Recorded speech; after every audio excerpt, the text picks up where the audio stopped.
Isang mapagpalang araw po sa ating lahat. Ako si Godfrey Quizon and this is my devotion for today, November 28. And ang topic po natin for today is ano ang tunay na kahulugan ng Zion.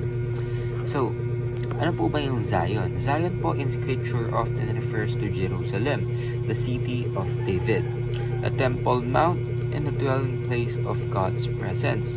Yet the prophets look beyond the earthly physical city to a greater spiritual reality, God's internal dwelling with His people.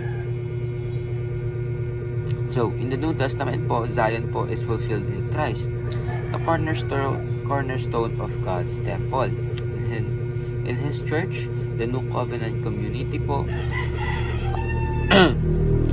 In other words po, Zion is a historical city that finds its spirituality, meaning, and fulfillment in the church, temple of the Holy Spirit, the New Jerusalem, and the city of God.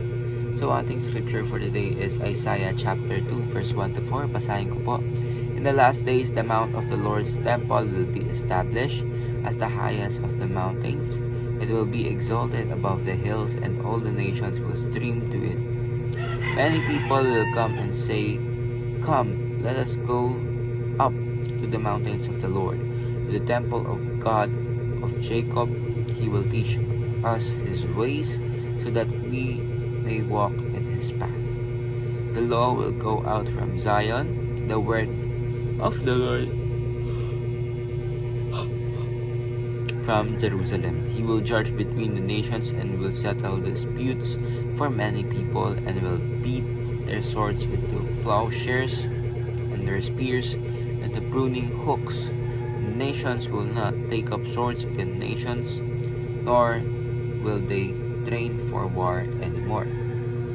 So, sa mapagpalang araw po sa ating lahat, sa Diyos po lahat ng papurihan. So, ang ating main topic for today is ano nga ba ang Zion? Yung Zion po kasi dati sa Old Testament ay ito po ay isang temple sa Israel na kung saan dito sumasamba lahat ang naniniwala sa ating Panginoon.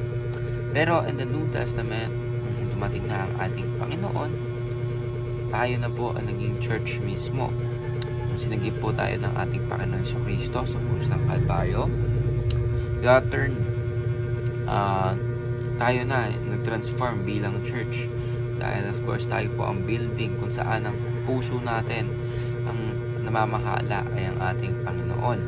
So, teachings natin for today is Mount Zion is a temple in Jerusalem, city of David.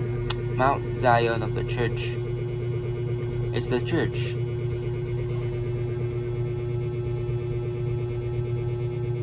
So, ibig sabihin, tayo po ang dwelling place ng ating Panginoon. And third teaching natin is Mount Zion is a spiritual mountain, the people of God. Sabihin, hindi na po natin kailangan pumunta sa Mount Zion, dun sa temple in Jerusalem, in order for us to experience God. No, tayo na po bilang mga tao, ang church ng ating Panginoon. Kaya dapat maramdaman sa atin kung ano nga ba ang pinaramdam ng ating Panginoon Jesucristo sa atin. So, tayo pong mga tao ay tayo ang Church of God, and we must talagang kailangan natin ipalawak kung ano nga ba ang naparamdam sa atin ng ating Panginoon in order for us to bring heaven here on earth, gaya na ginawa ng ating Panginoon Jesucristo. So, ayun lang po. Ako si Godfrey Quizon and this is my devotion for today, November 28. Sana po ay marami kayong natutunan. Ayun lang po, and God bless.